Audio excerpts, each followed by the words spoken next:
ആഗോള അയ്യപ്പ സംഗമം ആരംഭിക്കാൻ ഇനി നിമിഷങ്ങൾ മാത്രമേ ബാക്കിയുള്ളൂ. പ്രതിനിധികൾ അതോടൊപ്പം ക്ഷണിക്കപ്പെട്ട അതിഥികൾ ഓരോരുത്തരായി അവിടെ പമ്പയിലേക്ക് എത്തിക്കൊണ്ടിരിക്കുകയാണ്. രജിസ്ട്രേഷൻ നടപടികൾ രാവിലെ തന്നെ ആരംഭിച്ചിരുന്നു. ഇപ്പോൾ അത് പുരോഗമിച്ചു വരികയും ചെയ്യുന്നുണ്ട്. തമിഴ്നാടിനെ പ്രതിനിധീകരിച്ച് 2 മന്ത്രിമാരും അവിടേക്ക് എത്തിക്കഴിഞ്ഞിട്ടുണ്ട് എന്നാണ് കരുതുന്നത്. അതോടൊപ്പം തന്നെ 25ഓളം വിദേശ രാജ്യങ്ങളിൽ നിന്നുൾപ്പെടെയുള്ളവർ ഇതിൽ പ്രതിനിധികളായി എത്തുകയും ചെയ്യുന്നുണ്ട്. 3500 പ്രതിനിധികളെയാണ് ഈ സംഗമത്തിൽ ഉൾപ്പെടുത്തിയിട്ടുള്ളത്. രജിസ്ട്രേഷൻ നടപടികൾ പുരോഗമിക്കുന്നത് നമുക്ക് ദൃശ്യങ്ങളിൽ കാണാൻ കഴിയുന്നുണ്ട്. അതോടൊപ്പം തന്നെ മറ്റൊരുക്കങ്ങളെല്ലാം പൂർത്തിയായി കഴിഞ്ഞിട്ടുണ്ട്. മുഖ്യമന്ത്രി അധികം വൈകാതെ എത്തും. മറ്റു മന്ത്രിമാരും ജനപ്രതിനിധികളുമൊക്കെ എത്തിച്ചേർന്ന് കഴിഞ്ഞിട്ടുണ്ട്. നന്ദുഷ ചേരുന്നുണ്ട് കൂടുതൽ വിവരങ്ങൾ നൽകാൻ. നന്ദുഷ, ഉദ്ഘാടന ചടങ്ങ് 9:30-ക്കാണ്. മുഖ്യമന്ത്രി അധികം വൈകാതെ എത്തില്ലേ?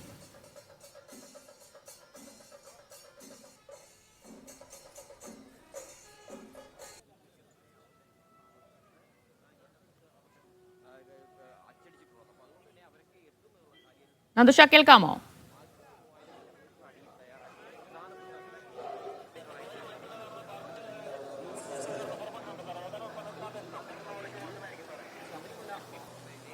പമ്പയിൽ നടക്കുന്ന ആഗോള അയ്യപ്പ സംഗമത്തിന്റെ ഉദ്ഘാടനം 9:30-ക്കാണ്. വിശിഷ്ടാതിഥികളും പ്രതിനിധികളും എത്തിക്കൊണ്ടിരിക്കുന്നു. രജിസ്ട്രേഷൻ നടപടികൾ പുരോഗമിച്ചു വരികയാണ്. പമ്പയിലാണ് ആഗോള അയ്യപ്പ സംഗമത്തിനുള്ള വേദി ഒരുക്കിയിട്ടുള്ളത്. വലിയ സജ്ജീകരണങ്ങൾ തന്നെയാണ് ഇവിടെയുള്ളത്. എന്തായാലും വിവാദങ്ങൾക്കൊടുവിൽ ആശങ്കകളെയെല്ലാം ഇപ്പോൾ ഒഴിവാക്കിക്കൊണ്ടാണ് ആഗോള അയ്യപ്പ സംഗമം നടക്കാൻ പോകുന്നത്. നന്ദുഷ ചേരുന്നുണ്ട്. നന്ദുഷ, എന്തായി ജനപ്രതിനിധികളും ഒപ്പം തന്നെ ഈ ആഗോള അയ്യപ്പ സംഗമത്തിൽ പങ്കെടുക്കാനുള്ള പ്രതിനിധികളും മന്ത്രിമാരും ഒക്കെ അവിടെ പമ്പയിൽ എത്തിക്കഴിഞ്ഞു. മുഖ്യമന്ത്രി എപ്പോഴെത്തും? ദിവ്യ, അതിഥികളെല്ലാവരും അല്ലെങ്കിൽ ഡെലിഗേറ്റുകൾ എല്ലാവരും തന്നെ പമ്പയിലെ പ്രധാന വേദിയിലേക്ക് എത്തിക്കഴിഞ്ഞു. മുഖ്യമന്ത്രി ഏതാനും നിമിഷങ്ങൾക്കുള്ളിൽ തന്നെ, അല്പസമയത്തിനുള്ളിൽ തന്നെ പമ്പയിലെ വേദിയിലേക്ക് എത്തുമെന്നാണ് അറിയിച്ചിട്ടുള്ളത്. അദ്ദേഹം ഇന്നലെ രാത്രി തന്നെ പമ്പയിലെത്തി ദേവസ്വം ബോർഡിന്റെ മരാമത്ത് കോംപ്ലക്സിലെ പ്രത്യേകം സജ്ജീകരിച്ച മുറിയിൽ താമസിക്കുകയായിരുന്നു. അതോടൊപ്പം തന്നെ ആയിരുന്നു ദേവസ്വം മന്ത്രിയും താമസിച്ചിരുന്നത്. ഏതായാലും എല്ലാ അതിഥികളും ഈ അടുത്ത സമയത്ത്, അതായത് ഏറ്റവും ഒടുവിലായി വന്ന് മുൻ ദേവസ്വം വകുപ്പ് മന്ത്രിയായിട്ടുള്ള കടകംപള്ളി സുരേന്ദ്രനാണ്. അദ്ദേഹവും വേദിക്കുള്ളിലേക്ക് കടന്നുപോയി. ചലച്ചിത്രകാരൻ ഭീമൻ രഘു വന്നു. അതുപോലെ തമിഴ്നാട് സർക്കാരിനെ പ്രതിനിധീകരിച്ച് 2 മന്ത്രിമാർ ഇവിടെ എത്തിക്കഴിഞ്ഞു. അതുപോലെ അതായത് ക്ഷണിക്കപ്പെട്ട ഒരുമാതിരിപ്പെട്ട എല്ലാ അതിഥികളും ഇവിടേക്ക് എത്തിക്കഴിഞ്ഞു എന്ന് തന്നെ പറയാം. ഇതിൽ സംശയം ഉന്നയിക്കുന്ന 1-2 പേരുണ്ട്. അവർ ഇതുവരും വന്നിട്ടില്ല. NSSന്റെ വൈസ് പ്രസിഡന്റ് എത്തുമെന്ന് അറിയിച്ചിരുന്നു. ഇതുവരെ എത്തിയിട്ടില്ല എന്നാണ് മനസ്സിലാക്കുന്നത്. SNDP general secretary Vellappally Natesan എത്തുമെന്ന് അറിയിച്ചിട്ടുണ്ട്.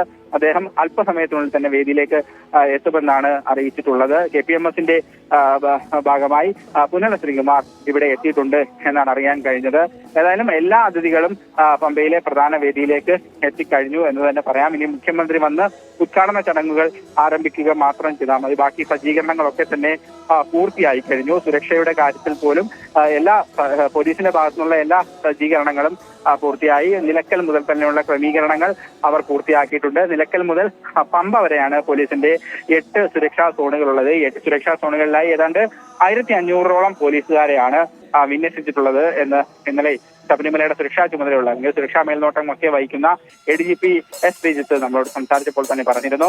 ഈ 8 സോണുകളിലായി വിവിധ മേഖലകളിൽ പോലീസുകാരെ വിന്യസിച്ചിട്ടുണ്ട്. അതിനു പുറമെ ഫയർഫോഴ്സിന്റെ പ്രത്യേക സംഘം ഉൾപ്പെടെ ഇവിടെ എത്തിയിട്ടുണ്ട്. ഏതായാലും മുഖ്യമന്ത്രി എത്തിയാൽ ഉടൻ തന്നെ ഉദ്ഘാടന ചടങ്ങുകൾ ആരംഭിക്കാം എന്ന നിലയിലേക്ക് ക്രമീകരണങ്ങളൊക്കെ തന്നെ ഒരുക്കിയിട്ടുണ്ട്. പമ്പയിലെ പ്രധാന വേദിക്ക് പുറമെ അല്ലെങ്കിൽ ഭക്ഷണശാല അറേഞ്ച് ചെയ്തിരിക്കുന്നത് ഹിൽ ടോപ്പിലെ വേദിക്ക് സമീപമാണ്. അവിടെയും ഒരുക്കങ്ങൾ പൂർത്തിയായതായാണ് മനസ്സിലാക്കുന്നത്. പഴയടം മോഹനൻ നമ്പൂതിരിയാണ് ഡെലിഗേറ്റുകൾക്കുള്ള ഭക്ഷണം തയ്യാറാക്കുന്നത്. കലവറയും ഏതാണ്ട് അയ്യപ്പ സംഗമത്തിനുള്ള ഒരുക്കങ്ങൾ പൂർത്തിയായി കഴിഞ്ഞു കലവറയിലെയും. അതോടൊപ്പം ശ്രീരാമ സാകേതം ഓഡിറ്റോറിയമാണ് മറ്റൊരു വേദിയായി ദേവസ്വം ബോർഡ് നിശ്ചയിച്ചിരിക്കുന്നത്. ആ വേദിയിലും ഒരുക്കങ്ങൾ പൂർത്തിയായിട്ടുണ്ട്. ക്രൗഡ് മാനേജ്മെന്റുമായി ബന്ധപ്പെട്ട പ്രത്യേക സെമിനാറാണ് അവിടെ നടക്കുന്നത്. പോലീസ് ഉദ്യോഗസ്ഥരാകും ആ സെമിനാറുകൾക്ക് നേതൃത്വം നൽകുകയെന്നതിനെ അറിയിച്ചിട്ടുണ്ട്. അവിടെയും ഒരുക്കങ്ങൾ പൂർത്തിയായി. ഉദ്ഘാടന സെഷൻ പൂർത്തിയായാൽ ഉടൻ തന്നെ സെമിനാറുകൾ ആരംഭിക്കാനുള്ള എല്ലാ എത്ര മണിവരെയാണ് ഈ സെഷനുകളും മറ്റു കാര്യങ്ങളും ഒക്കെ തീരുമാനിച്ചിട്ടുള്ളത്? നന്ദു, നിലവിൽ ഉദ്ഘാടന ചടങ്ങുകൾ നിശ്ചയിച്ചിരിക്കുന്നത് 9:30 മുതൽ ഏതാണ്ട് 1 മണിക്കൂർ നീണ്ടു നിൽക്കുന്ന ഉദ്ഘാടന സെഷനാണ്. അതിനുശേഷം പിന്നീട് സെമിനാറുകളിലേക്ക് അടക്കം. മുഖ്യവേദിയിൽ ശബരിമല മാസ്റ്റർ പ്ലാനുമായി ബന്ധപ്പെട്ട സെമിനാറാണ് നടക്കുക. ഹിൽ ടോപ്പിൽ പിൽഗ്രിം ടൂറിസം ഡെവലപ്മെന്റുമായി ബന്ധപ്പെട്ട സെമിനാർ ആയിരിക്കും നടക്കുക. ശ്രീരാമസാഗരം ഓഡിറ്റോറിയത്തിലാണ് ഞാൻ മുമ്പ് പറഞ്ഞതുപോലെ ക്രൗഡ് മാനേജ്മെന്റുമായി ബന്ധപ്പെട്ട സെമിനാർ നടക്കുക. ഏതാണ്ട് 4 മണിയോടുകൂടി സെഷനുകളെല്ലാം അവസാനിപ്പിച്ച് അയ്യപ്പ സംഗമത്തിന്റെ എല്ലാ പരിപാടികളും അവസാനിപ്പിക്കാനാണ് സംഘാടകർ നിലവിൽ ചാർട്ട് ചെയ്തിരിക്കുന്ന ഷെഡ്യൂൾ പ്രകാരം തീരുമാനിച്ചിരിക്കുന്നത്. എന്നാലും ആ രീതിയിൽ തന്നെയാണ് നിലവിൽ കാര്യങ്ങൾ മുന്നോട്ട് പോയിക്കൊണ്ടിരിക്കുന്നത്. കാലതാമസമൊന്നും ഉണ്ടാകാൻ സാധ്യതയില്ല. കാരണം മുഖ്യമന്ത്രി പമ്പയിൽ ഇന്നലെ തന്നെ എത്തിയതിനാൽ ഇപ്പോൾ VIP ഗേറ്റിന് മുന്നിൽ നിന്ന് RB സനൂപ് കൂടി വിവരങ്ങൾ നൽകും. സനൂപ, ക്ഷണിക്കപ്പെട്ട അതിഥികൾ VIP-കൾ ആരൊക്കെ എത്തിച്ചേർന്നു ഇതിനോടകം?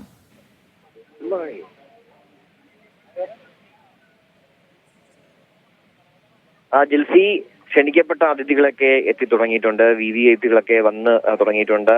തമിഴ്നാട് മന്ത്രിമാരൊക്കെ വേദിയിലേക്ക് എത്തിക്കഴിഞ്ഞിട്ടുണ്ട്. SNDP general secretary Vellappally Natesan അല്പസമയത്തിനകം തന്നെ എത്തും. അതുപോലെ തന്നെ മുഖ്യമന്ത്രിയും അല്പസമയത്തിനകം തന്നെ വേദിയിലേക്ക് എത്തുന്നതാണ്. NSSന്റെ vice president M Sangeeth Kumar അല്പസമയം മുമ്പാണ് വേദിയിലേക്ക് എത്തിയത്. അദ്ദേഹത്തിന്റെ പ്രതികരണം തേടിയെങ്കിലും അദ്ദേഹം എല്ലാം നോക്കട്ടെ എന്ന ഒറ്റ വരിയിൽ മറുപടി ഒതുക്കുകയാണ് ചെയ്തത്. KPMS ജനറൽ സെക്രട്ടറി പുഞ്ചല ശ്രീകുമാറും വേദിയിൽ എത്തിയിട്ടുണ്ട്. അദ്ദേഹത്തിന്റെ പ്രതികരണം നമ്മൾ തേടിയിരുന്നു. അദ്ദേഹം നേരത്തെ യുവതീ പ്രവേശനവുമായി ബന്ധപ്പെട്ട് KPMS എടുത്ത നിലപാട് അത് ഇപ്പോഴും ആ നിലപാടിൽ തന്നെ ഉറച്ചു നിൽക്കുകയായിട്ടാണ് പറഞ്ഞത്. ഇപ്പോൾ ആഗോള അയ്യപ്പ സംഗമം നല്ല പരിപാടിയാണ്.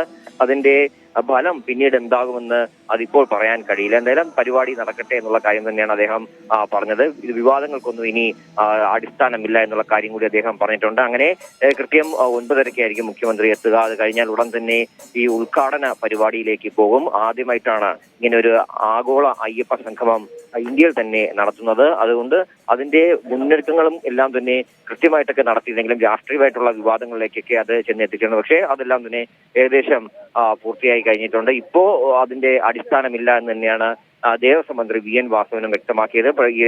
എതിർത്ത് ഈ അയ്യപ്പ ഭക്തരിൽ നിന്ന് പ്രതിപക്ഷം അകന്നുപോയി എന്നുള്ള കാര്യം കൂടി അദ്ദേഹം പറയുന്നുണ്ട്. പ്രതിപക്ഷം അടക്കം ഇതിനെ തള്ളിക്കളഞ്ഞെങ്കിലും അയ്യപ്പ ഭക്തർ ഇപ്പോഴും ഈ പരിപാടിയുമായിട്ട് സഹകരിച്ച് തന്നെ പോകുന്നു എന്നുള്ള കാര്യമാണ് ദേവസ്വം ബോർഡും അതുപോലെ സർക്കാരും അറിയിക്കുന്നത്.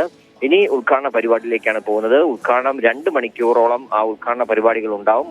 മുഖ്യമന്ത്രി സംസാരിച്ചു കഴിഞ്ഞാൽ പിന്നെ വിശിഷ്ട വ്യക്തികളും അതുപോലെ തന്നെ മത സാമുദായിക നേതാക്കളൊക്കെ തന്നെ സംസാരിക്കുന്നുണ്ട്. ഉദ്ഘാടനത്തിന് ശേഷമാണ് വിവിധ സെഷനുകളിൽ പാനൽ ഡിസ്കഷൻ നടത്തുന്നത്. 3 വേദികളിലായിട്ട് 3 പ്രധാനപ്പെട്ട വിഷയമാണ് ചർച്ച ചെയ്യുന്നത്. ഒന്ന്, ശബരിമല മാസ്റ്റർ പ്ലാനുമായി ബന്ധപ്പെട്ട വിഷയം. അത് 1ാമത്തെ വേദിയിൽ അത് ചർച്ച ചെയ്യും. 2ാമത്തെ വേദിയിൽ ചർച്ച നടക്കുന്നത് ഈ ശബരിമലയെ കേന്ദ്രീകരിച്ചുകൊണ്ട് എങ്ങനെ തീർത്ഥാടന ടൂറിസം സർക്യൂട്ട് നടത്താം, മറ്റ് ക്ഷേത്രങ്ങളെയും അതുപോലെ സ്ഥലങ്ങളെയൊക്കെ ഉൾപ്പെടുത്തിക്കൊണ്ട് എങ്ങനെ ഇത് വികസിപ്പിക്കാം എന്നുള്ള ചർച്ചയും. 3ാമത്തെ വേദിയിൽ നടക്കുന്നത് ഈ തീർത്ഥാടനവുമായി ബന്ധപ്പെട്ട തിരക്ക് എങ്ങനെ നിയന്ത്രിക്കാം എന്നുള്ള കാര്യം. അങ്ങനെ ഈ 3 ചർച്ചകളും ഒരേ സമയത്ത് 3 വേദികളിലായിട്ട് നടക്കുകയും ഇതിനുശേഷം ഇതിന്റെ എല്ലാം കൂടെ ഒരു ക്രോഡീകരണം മന്ത്രി VN വാസവൻ റിപ്പോർട്ടായിട്ട് അവതരിപ്പിക്കും. ഒരു 4 മണിയോടുകൂടി പരിപാടിയെല്ലാം തന്നെ തീർപ്പാക്കാനാണ് നിലവിൽ എടുത്തിട്ടുള്ള തീരുമാനം. ശക്തമായിട്ടുള്ള പോലീസ് സുരക്ഷയാണ് ഒരുക്കിയിട്ടുള്ളത്. കാരണം VIP-കൾ മാത്രമല്ല VVIP-കൾ അടക്കമുള്ളവർ ഈ പരിപാടിയുടെ ഭാഗമാവുന്നുണ്ട്. ഇപ്പോൾ ദൃശ്യങ്ങൾ കാണുന്നത് മന്ത്രി വീണ ജോർജും ഈ പരിപാടിയിലേക്ക്, സംസ്ഥാന മന്ത്രിമാരടക്കം ഈ പരിപാടിക്ക് ക്ഷണമുണ്ടായത്. അതുകൊണ്ട് മന്ത്രി വീണ ജോർജും എത്തിയിട്ടുണ്ട്. അങ്ങനെ ഏറെക്കുറെ ഡെലിഗേറ്റ്സുകളെല്ലാം തന്നെ രാവിലെ 6 മണി മുതൽ തന്നെ ഇവിടേക്ക് എത്തിക്കഴിഞ്ഞിരുന്നു. അവർക്ക് വേണ്ട സ്വീകരണം മറ്റുമൊക്കെ ഒരുക്കാൻ ദേവസ്വം ബോർഡ് സദാ ആരോഗ്യമന്ത്രി വീണ ജോർജ് ഇത് അവിടേക്ക് എത്തിക്കഴിഞ്ഞിരിക്കുകയാണ്. അധികം വൈകാതെ തന്നെ മുഖ്യമന്ത്രിയും എത്തും. നേരത്തെ തന്നെ അവിടെ പമ്പയിലേക്ക് മുഖ്യമന്ത്രി എത്തിക്കഴിഞ്ഞിട്ടുണ്ട്.